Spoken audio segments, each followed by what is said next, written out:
Là, pour 2026, on a pour objectif d'être entre 100 et 150 millions d'euros de chiffre d'affaires sur l'année, avec toutes les structures confondues. Ok. Tu trouves que c'est dur aujourd'hui de trouver des sponsors comme ça, des grosses marques? Oui et non, mais parce que les gens voudraient tout de suite. Les gens me disent « je veux être champion du monde ». Non, champion du monde, c'est une fin en soi. C'est qu'est-ce que réellement tu veux faire de ton sport.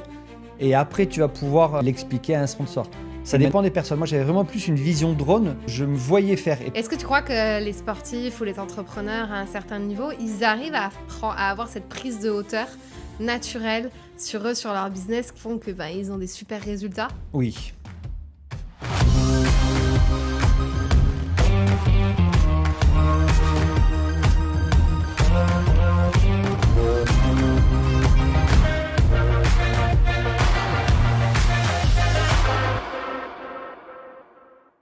Salut Sébastien, Comment tu vas?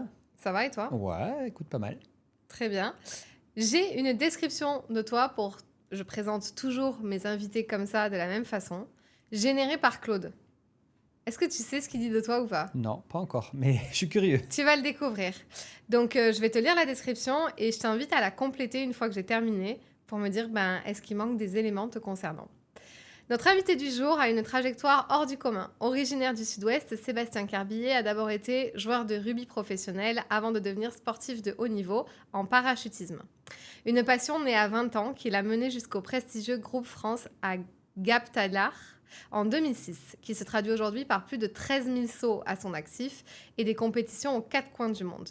Mais Sébastien n'est pas seulement un homme de l'air, c'est aussi un entrepreneur de l'expérience installé à Monaco.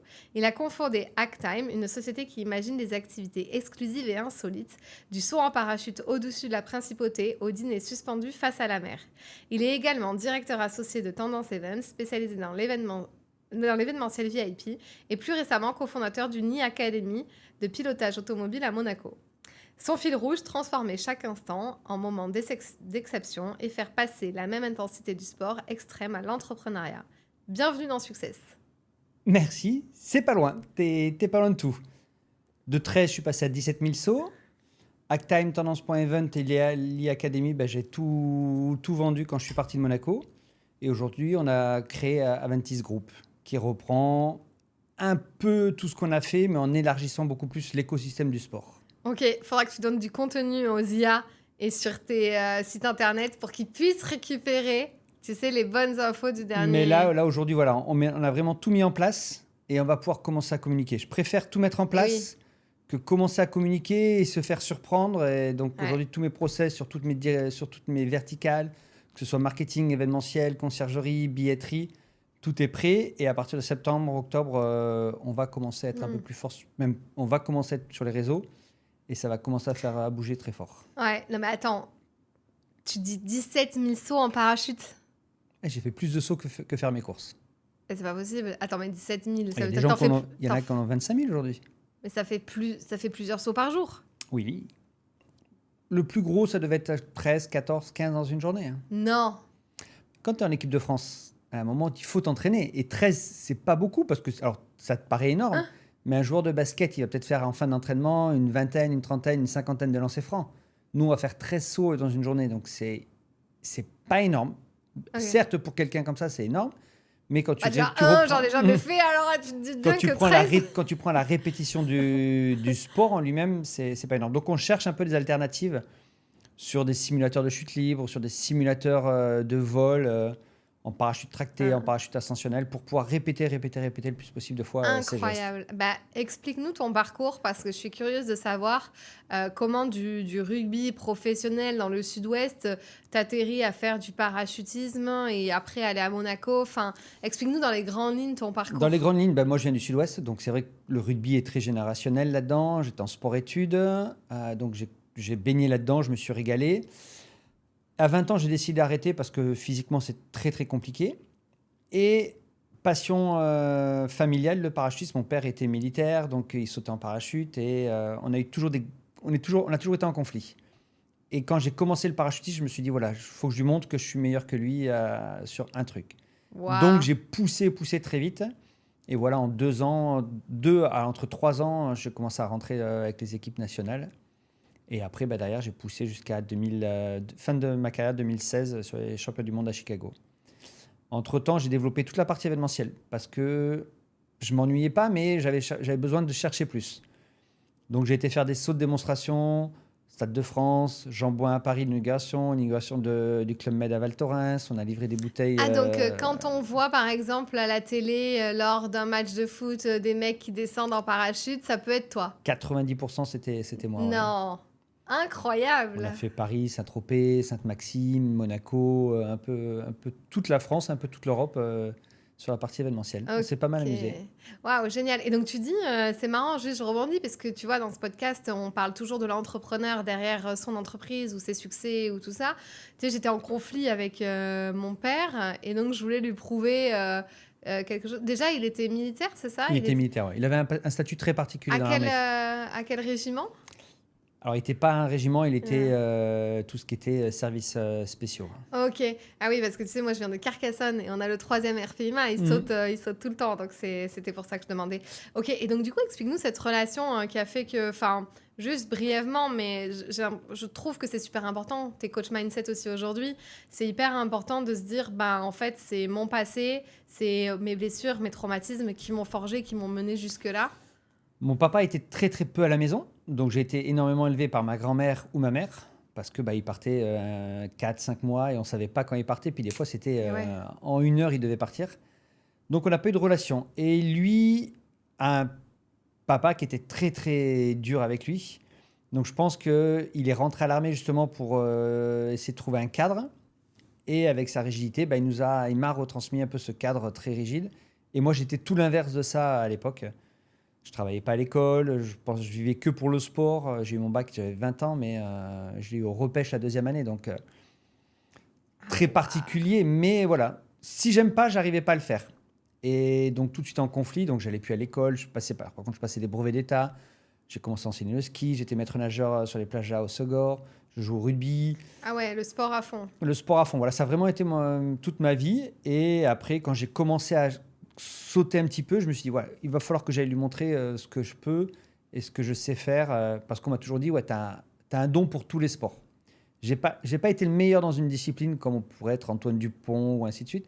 Mais tous les sports que je fais, très vite, j'arrive un peu à les maîtriser. Ouais, enfin, t'as pas été le meilleur saut en parachute quand même, t'as eu des choses. Oui, je suis rentré en équipe de France, j'ai été parmi les meilleurs mondiaux, mais il y a des copains avec qui j'étais en équipe de France qui étaient vraiment bien meilleurs que moi. Ils étaient, on peut en citer certains, il y en a qui ont 10, 15 titres de champion du monde.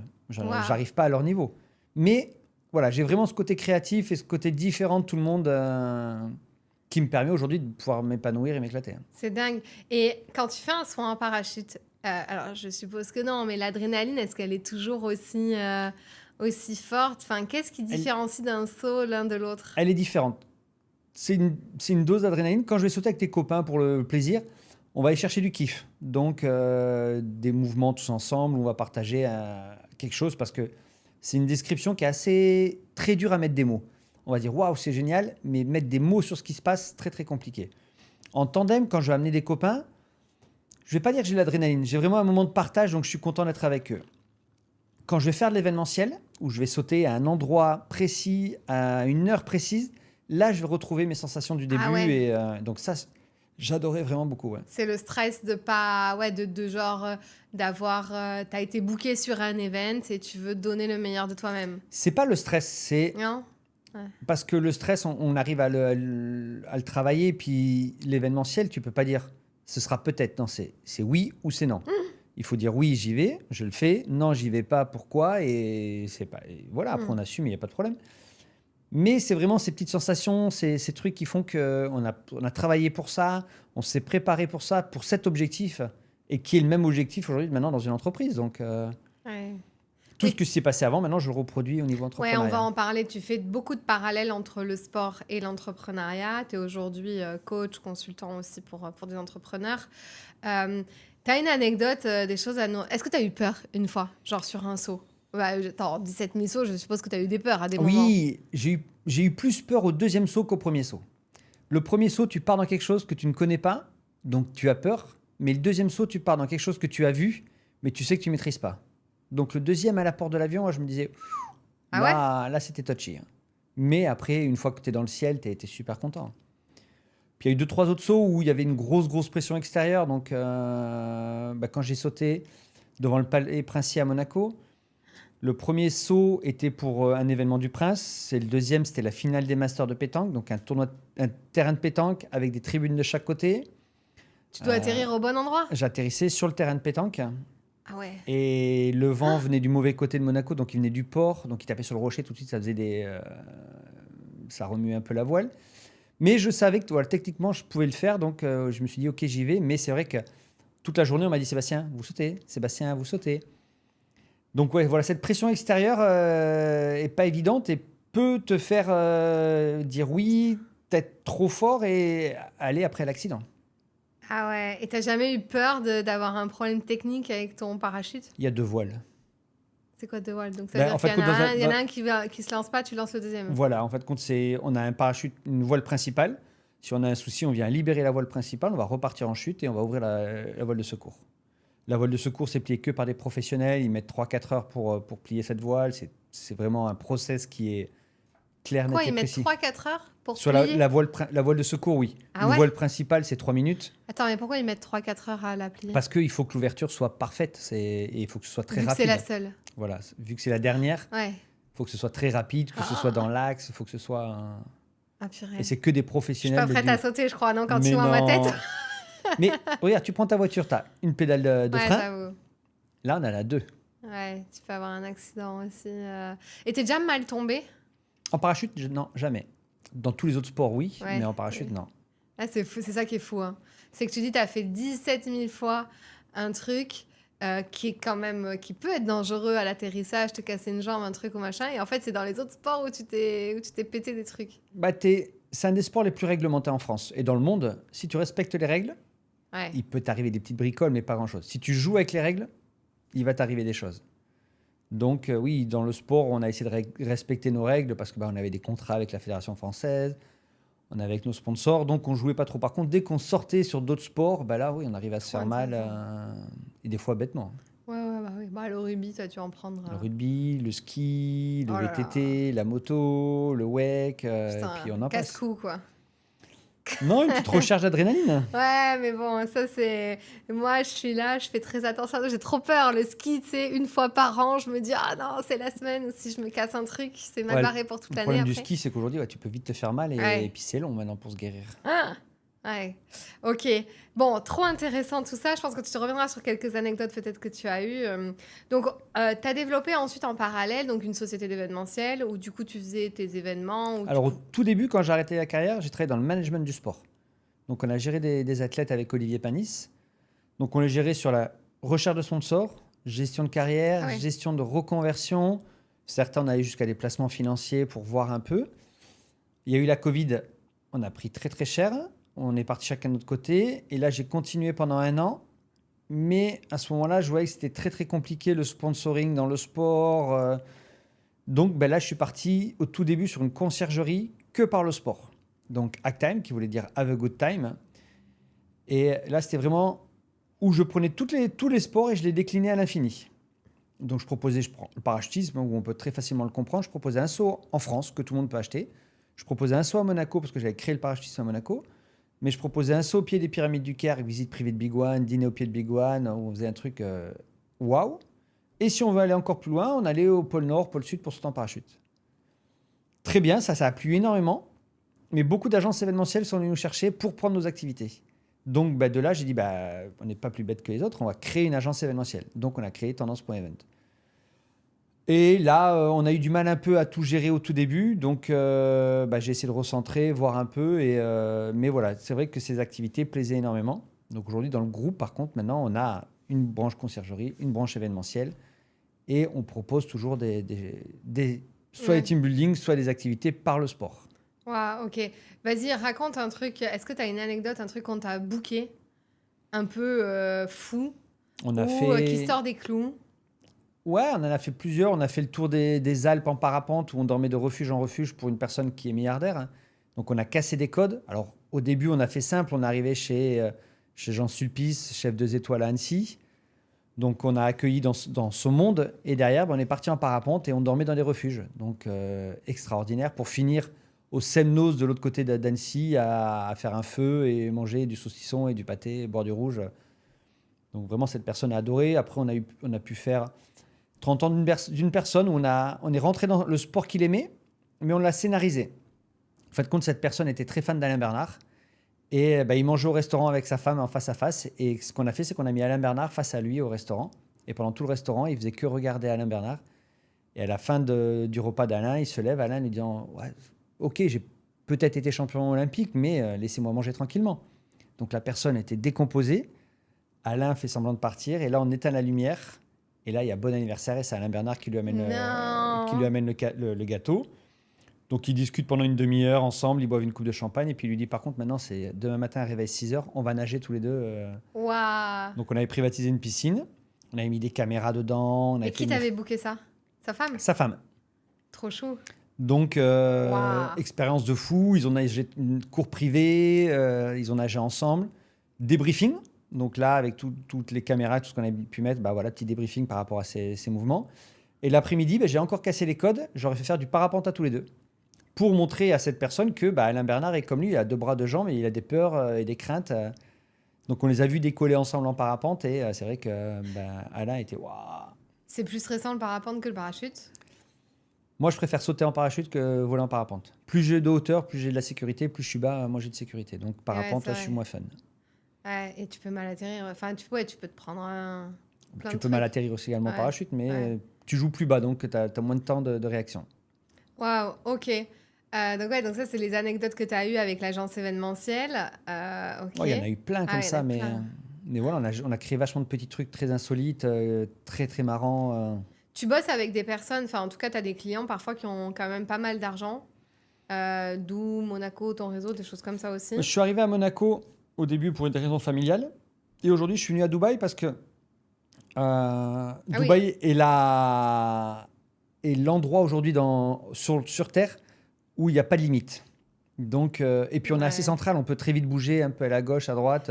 Oui, c'est vrai qu'on n'en a pas parlé, mais nous sommes dans les studios, vous êtes habitués, nous sommes dans les studios de podcast à Dubaï, je fais toutes mes interviews ici.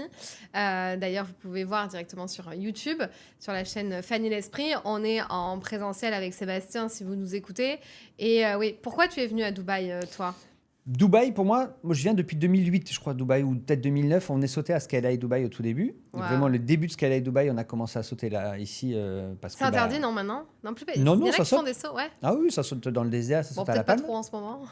Et je crois que ça saute que dans le désert en ce moment. Ouais. Mais voilà, on venait sauter sur la Palme pour différentes compétitions. Donc, j'ai vu l'évolution de Dubaï, la GBR, tout ça. C'était pas du tout comme ça avant la marina. J'ai des photos. Même, on a atterri sur des branches de la Palme où il n'y avait pas de maison. Waouh. Donc j'ai vraiment vu cette évolution, toute cette dynamique. Et à un moment, je me suis dit, ouais, voilà, le seul endroit où on peut aller s'éclater, c'est Dubaï, donc allons-y. Et puis c'est vrai qu'à un moment, tout s'est réuni pour que j'arrive ici, des projets qui sont présentés. Donc j'ai dit, ok, je fonce. Puis après, voilà, l'entonnoir s'est un peu resserré pour que tout se mette... Ça fait pas longtemps que tu es ici, là. Novembre, ouais. Donc depuis 2025. Et oui, donc des projets et des gens aussi. Parce que tu es quelqu'un qui est quand même beaucoup dans l'humain, dans les connexions et tout. On en parlait en off, tu connais beaucoup de gens. Est-ce que c'est aussi ça qui t'a amené à Dubaï et à force, tu te rends compte qu'il y a beaucoup de connexions ici? Non, le début, voilà, ça a été se dire... Qu'est-ce que je peux faire maintenant et comment? Et ça a été une évidence, Dubaï, parce qu'on m'a proposé des contrats et ils étaient tous à Dubaï. Donc, je suis parti, j'ai dit, OK, je vais en faire un, peut-être 2, on va voir. Et il y a vraiment une richesse de personnes où les gens ont envie de travailler, ont envie de communiquer, ont envie de partager, que tu as du mal à trouver ailleurs. Donc, le fait d'arriver là, voilà, tout de suite, notre rencontre, voilà, par Nicolas, qui nous a mis en relation sur LinkedIn, qu'en France... Je trouve qu'il n'y a pas cette mise en relation. Tout le monde va avoir un peu peur. Ouais. Et vraiment, ici, il y a une vraie dynamique entrepreneuriale, de connexion. Donc, et les gens n'ont pas peur d'expliquer ce qu'ils font. Donc voilà, on se fait pousser, on se fait aider.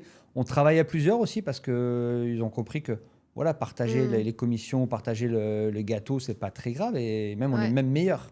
Ouais. Et ouais, c'est ça. C'est vrai que quand je parle à des gens sur Dubaï, ils me disent « Ah, mais Sébastien, je le connais déjà. » Enfin, ça arrive de plus en plus.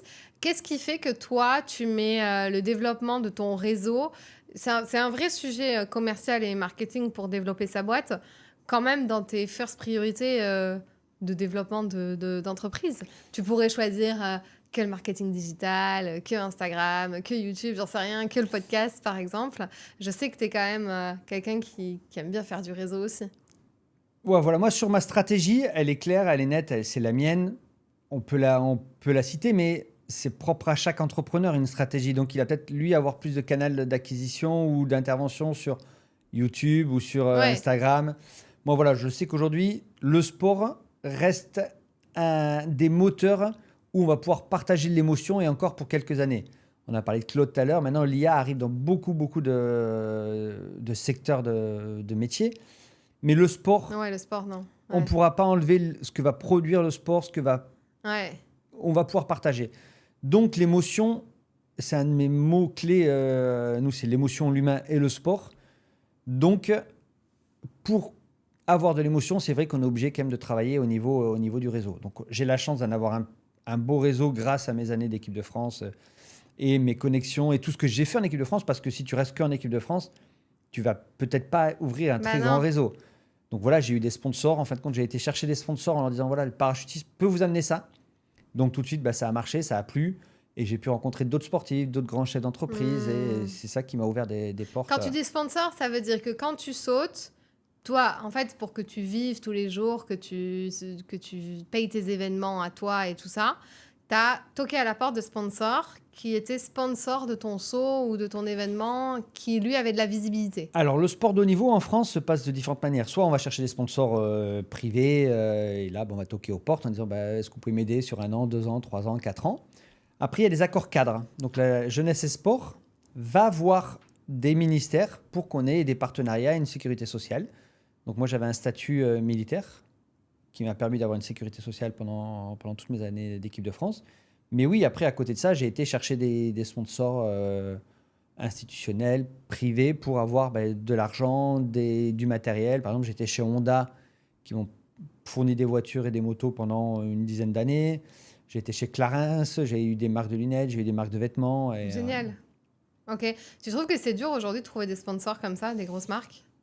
C'est devenu plus compliqué? C'est devenu plus compliqué. Alors, oui et non, mais parce que les gens voudraient tout de suite. Hmm. Et souvent, quand on a travaillé dans le management des sportifs, les gens nous disent ah, je veux être champion du monde. Non, champion du monde, c'est une fin en soi. C'est qu'est-ce que réellement tu veux faire de ton sport. Et après, tu vas pouvoir le donner et l'expliquer à un sponsor. Que maintenant, voilà, via le digital, on veut tout de suite. Que quand tu fais vraiment de l'émotionnel, tu sais que ça prend un peu plus de temps. Tu sais que tu construis sur du long terme. Donc, voilà, c'est ce que j'avais essayé Hmm. de faire et c'est ce qui m'a permis ouais, d'avoir ce réseau aujourd'hui dans le sport. Ouais.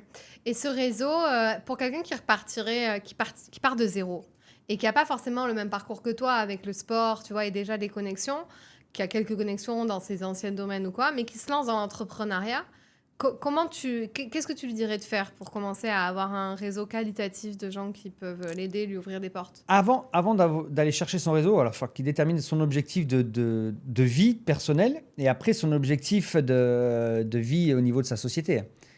Et de là, ben, ça va rentrer en corrélation et puis il va pouvoir expliquer très vite aux gens. Et s'il met de l'émotionnel, les gens vont venir à lui, vont lui présenter d'autres personnes. Et c'est pas grave si on commence avec un réseau plus faible. Les jeunes, aujourd'hui, il y a plein de jeunes qui ont 18 ans, 20 ans, et ils ont des petits réseaux. Ouais. Mais voilà, s'ils sont prêts à s'ouvrir, s'ils sont prêts à Ah ouais. rencontrer, et prêt aussi bah, donner, parce qu'on va pas. Le but, c'est pas que de recevoir, c'est de donner du temps, donner de l'expérience, donner, échanger. Et à un moment, ils vont créer leur réseau sans aucun problème. Hmm. Ok. Euh, ok. Et donc, toi, là, explique-nous ce que tu fais maintenant. Donc, ta société d'événementiel existe toujours. Vous faites aussi de la billetterie. Et là, qu'est-ce que tu lances alors? Alors aujourd'hui, on a, comme je disais, on a créé un écosystème sur le sport. Donc là, on a une grosse partie coaching mindset où vraiment, voilà, j'interviens auprès d'entrepreneurs qui veulent déterminer un peu leur stratégie, où aller, comment y aller et pourquoi. Là, je suis, ouais, je vais pas dire full time, mais je passe beaucoup de temps avec et j'adore parce que j'adore construire les bases du début. C'est vraiment quelque chose qui me plaît.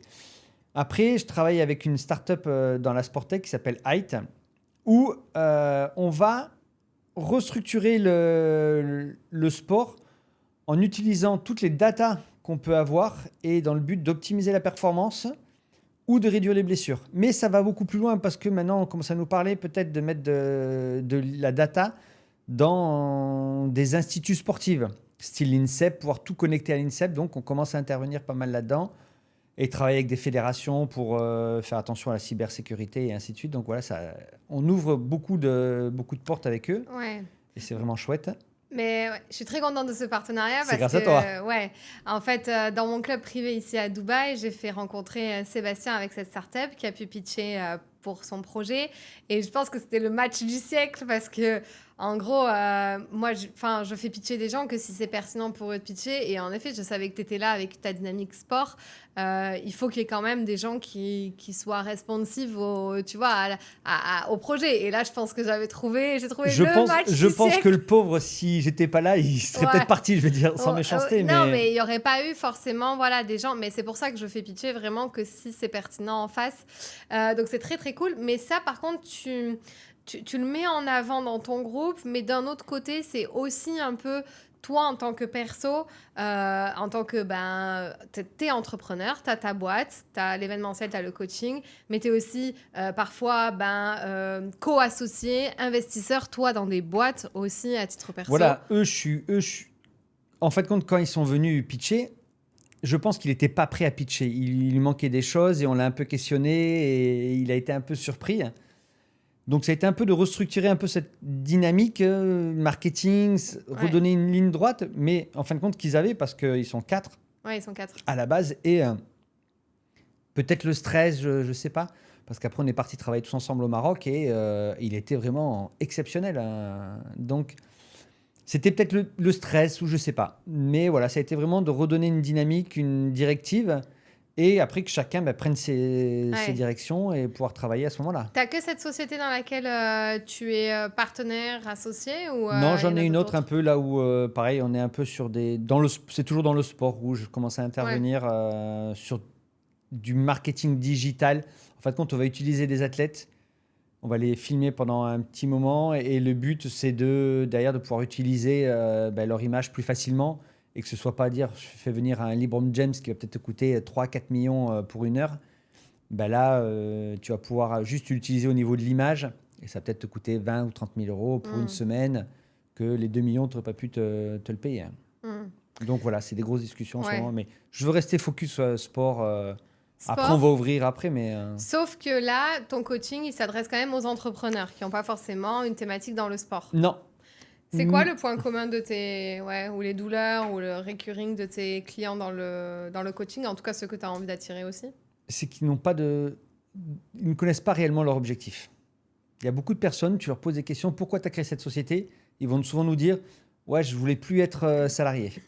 Ou je veux être indépendant, je veux pouvoir vivre, faire ce que je veux. Mais typiquement, j'en ai eu un la semaine dernière sur un premier rendez-vous.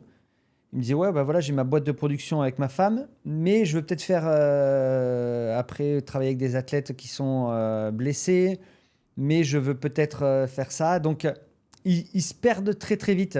Ou même des gens qui ont lancé des marques de sport, mais mal, ou des vélos, ou je ne sais pas, plein de choses. Et ils n'ont pas une ligne directive qui va faire que tous les matins, ils vont se lever, même quand c'est dur, même quand c'est... Pourquoi, d'après toi? Parce qu'aujourd'hui, c'est très facile de créer une société. Et c'est très facile de partir d'un système salarial. Ouais, donc oui, tu veux dire que c'est très facile. Du coup, ils voient un peu l'objet brillant des réseaux sociaux de l'IA et ils réfléchissent pas vraiment à qui ils sont, ce pourquoi ils ont fait, les objectifs.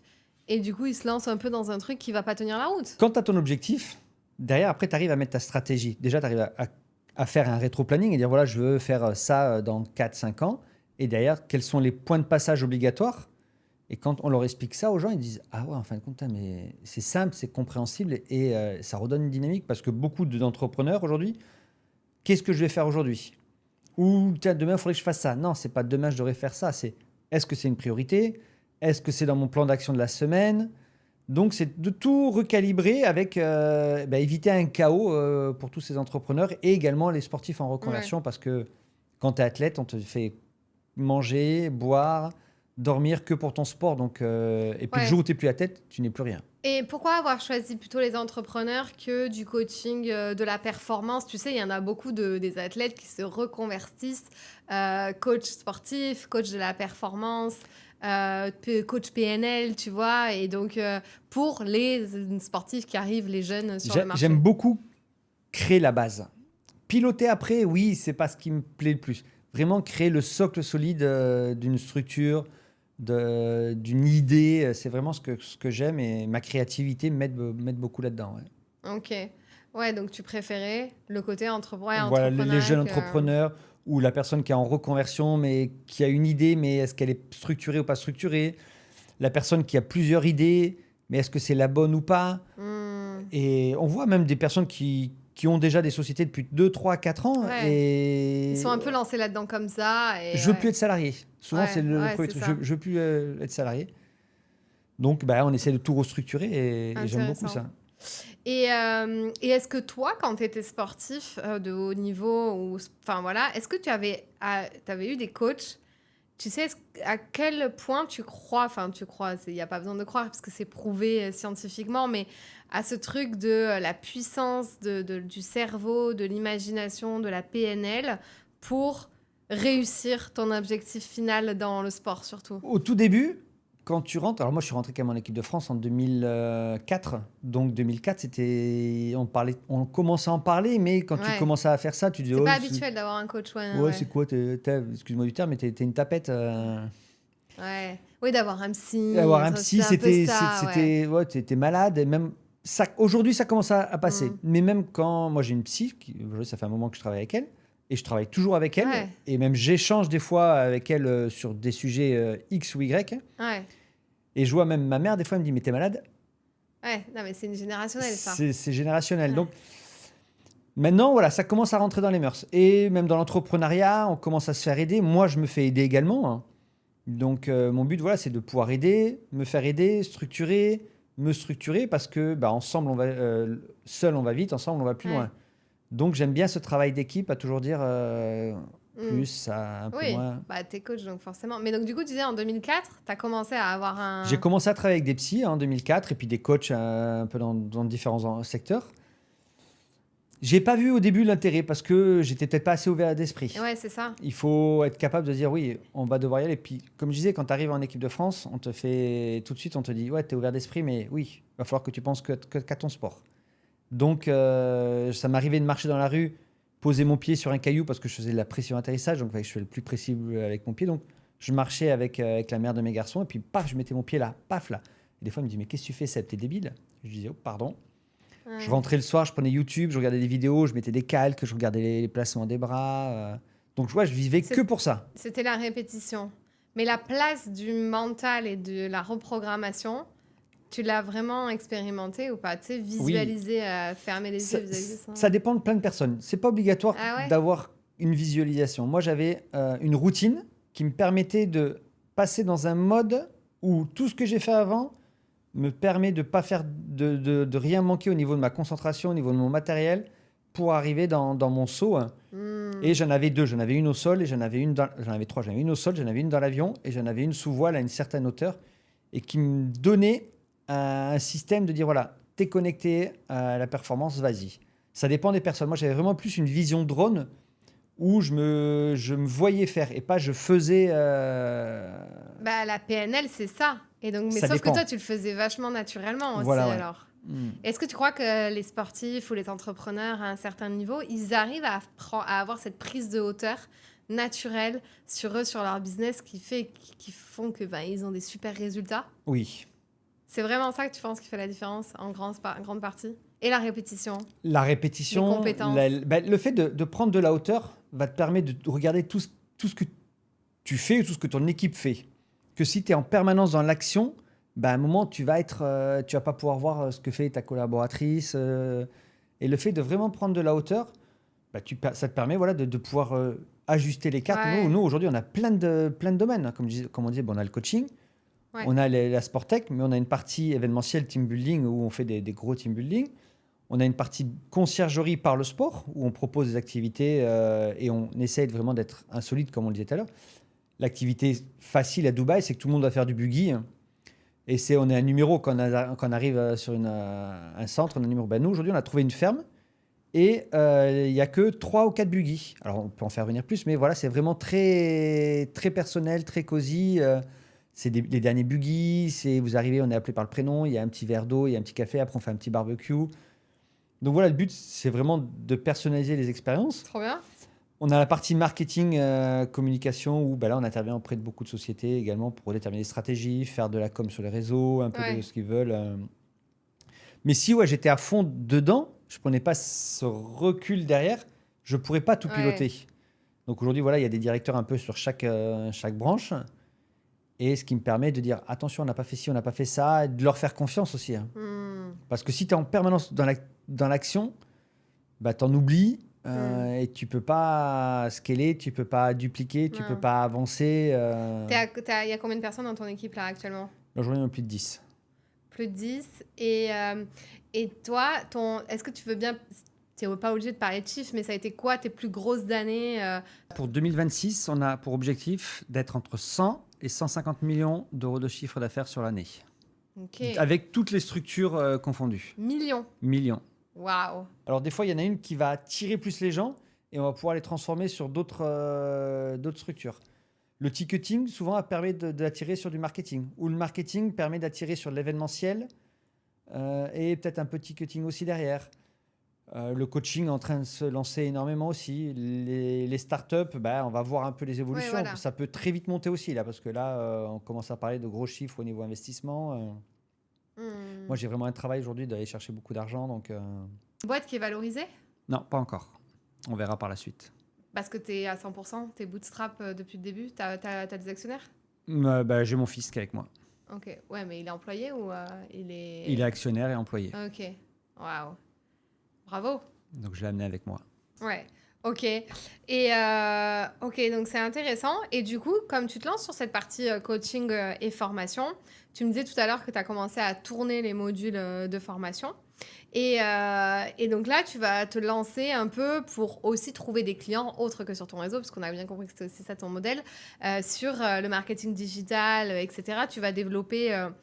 Est-ce que tu vas, d'ailleurs c'est une question, est-ce que tu vas développer toi ta personal brand ou est-ce que tu vas vraiment toujours te rattacher à une marque sans te mettre... Non, c'est le propre quand même de ce que tu fais, donc ça serait... Enfin, moi je pense que c'est intelligent que tu fasses du personal brand, mais storytelling, ton histoire, enfin tu vois... Tout... Sur la partie coaching, on va utiliser mon nom. Ton nom, voilà, là on a vraiment déterminé la stratégie. Tout le reste, mon nom n'y est pas du tout, mais là sur la partie coaching, voilà, le site internet ça va être sebastiencarvillier.com. Donc, on est vraiment sur du storytelling, on est vraiment sur du personal branding et on va utiliser mon nom parce que voilà, il a tourné un petit peu et on va utiliser cette force. Ce serait dommage de ne pas l'utiliser. Ok. Et du coup, alors, quelle est ta stratégie? Enfin, est-ce que tu as une stratégie? Quelle est ta stratégie, toi, pour te déployer? Comment tu as envie de te faire connaître pour ceux qui nous écoutent? Parce qu'en plus, tu veux accompagner des entrepreneurs qui vont se lancer. Donc quel est ton plan d'action à toi? Le plan d'action aujourd'hui, on a quasiment fini de tourner. Donc là, on va produire maintenant. Et le but, ça va être de continuer un peu de personal branding jusqu'à septembre. Vraiment écrire cette histoire de qui je suis, pourquoi je suis là maintenant. Et à partir de septembre, pouvoir jouer un peu sur les différents canaux d'acquisition qui existent. On va essentiellement jouer sur Instagram et TikTok. Un peu LinkedIn aussi. Mais voilà, LinkedIn, on l'utilise pour plus d'autres réseaux, d'autres canaux. Donc, on ne veut pas tout mélanger non plus. Donc voilà, on va vraiment jouer là-dessus pour avoir de la visibilité, du mailing, du SMS, tout ce qu'on pourrait connaître aujourd'hui. Ok. Et donc, toi, tes clients, tu les accompagnes en one-one ou en... Il va y avoir quatre façons. Soit une formation online que tu achètes, c'est disponible à vie. Soit une partie où il va y avoir cette formation online. Et après, des webinaires de temps en temps le soir. Soit le online et du one-to-one. Ou soit que du one-to-one en fonction de différents objectifs des personnes. Et pouvoir laisser personne sur le carreau en disant, là, le coût est plus réduit que c'est que du Ouais. one-one, un accompagnement sur 6 mois ou Ok, plus.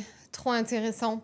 Et si je reviens juste sur cette partie un peu événementielle que tu as eue, là, en fait, toi, tu es monégasque. Non, moi je suis français. T'es pas encore. Enfin, Non, je ne serai jamais. pourquoi? On n'est jamais monégasque? Non, il faut être marié, il faut avoir plus de Ah. 25 ans de vie maritale sur Monaco. Attends, les deux? Non, si par Ah, exemple j'ai une bêtise, l'un moi, ou l'autre? ma compagne est monégasque, et il faut que je sois marié de plus de 25 ans pour Mais si prétendre. toi, t'habites à Monaco depuis. Non, Jamais? tu peux être résident monégasque, mais tu ne seras pas monégasque. Ah oui, d'accord. Et donc, t'étais résident monégasque ou pas? J'étais résident monégasque. Ah ouais. oui. Ok, oui, mais maintenant t'es ici, oui, bien sûr. Mais oui, t'étais résident monégasque. Ah Mm. ouais, donc ils ont vachement des critères quand même. Moi, je pense que c'est très bien pour la principauté. Ça évite un peu de faire un peu n'importe Ouais. quoi. Et ils ont cette Et si préférence t'achètes nationale. un bien... Non, non plus. Tu peux acheter un bien, mais tu es juste résident monégasque. Ok. Ok, intéressant. Et du coup, sur la partie événementielle, je t'ai présenté aussi une personne qui fait des événements un peu foufou, des team building et tout ça. Genre, fais-nous, là tu nous en as donné pas mal des anecdotes, mais qu'est-ce que tu pourrais organiser? Si tu nous donnes un exemple. Justement, avec Aurélien, donc on s'est associés. Et sur une personne qui est très créative comme lui, justement, j'ai tout restructuré parce que il n'avait pas de process de travail, il n'avait pas de process par rapport à ses clients. C'était souvent un peu très flou, très vague. Des choses qu'on a fait, on a créé un Pékin Express dans Monaco. Donc, on a fait le Monaco Express pour une société. Mais ça existait, vous avez déjà fait? C'est Oui, déjà... ça, je l'ai fait. Waouh. Donc, il y avait une centaine de personnes. Et on a fait différents parcours dans Monaco en fonction des différents quartiers. Et puis, ils partaient d'anecdote en anecdote pour se retrouver après tous au même point. Ouais, Aurélien, c'est le profil créatif. Et donc, toi, c'est plutôt... Mais ça, je l'avais fait avant Aurélien, ça, ouais. Ah Mais- oui, ok. Hmm. Mais là, ça serait de refaire avec lui. Oui, puis d'aller beaucoup plus loin sur ce qu'il fait, sur ce que j'ai comme idée. Voilà, ce Pékin Express, on voudrait le développer un peu sur toutes les villes dans le monde. Donc, Ouais. Ok, intéressant. Est-ce qu'il y aurait autre chose, un truc fou, je sais pas, qu'on pourrait te demander typiquement, là, avec Aurélien, on parle beaucoup des Trois Mousquetaires, donc de faire de l'escrime. Et là, l'idée, c'est tout de suite, vous arrivez à un team building, donc une petite présentation. Et puis là, très vite, on va vous jeter des épées pour apprendre à vous battre. Et on va mettre un champion olympique ou une championne olympique. Ah, waouh! Trop bien. Et typiquement, je pense à une athlète française qui a été ministre des Sports. Donc, elle est casquée, personne ne voit. Et puis, ils se font tous battre par elle parce qu'elle est quand même double championne olympique. Et au moment où elle va lever son casque, Laura Flessel, double championne olympique, ministre des Sports. Donc là, tout le monde va déjà... Ça va se détendre, ça va être chouette. Puis c'est vrai que se faire battre par une femme, c'est toujours... Pour les hommes, ça va être génial. Ça va leur mettre un petit coup... Incroyable. Oui, en même temps, si c'est une championne... Ouais, mais voilà, le but, c'est Ouais. de tout démocratiser, d'amener le sport sur des choses qui existent déjà, Ouais. de pouvoir Et à Dubaï kidnapper des CIO, les amener à des endroits. Ouais, ça, c'est Casa de Papel. Ouais, ça, voilà. Ouais. Casa de Papel, il l'avait fait en team building. Tu kidnappes le CEO et après, tu as toute l'équipe qui doit aller le secourir ou pas s'ils veulent pas. Donc voilà, là, on a décidé un peu des parcours incroyable. sportifs. On a décidé des parcours sportifs, que tout le monde soit dans l'action. Hein. Ouais. Et à Dubaï, genre, ça serait pareil. Il y aurait quoi d'autre comme chose que tu pourrais faire On peut tout penser, du James Bond. Ouais, et puis il y a aussi le désert aussi à Dubaï. Ouais, on peut aller jouer dans le désert, mais on a des grosses idées sur James Bond aujourd'hui. J'ai eu sauté. Alors, quand il y a eu. Quand Adele chantait, je ne sais plus quelle année pour James Bond, je ne sais plus c'est lequel.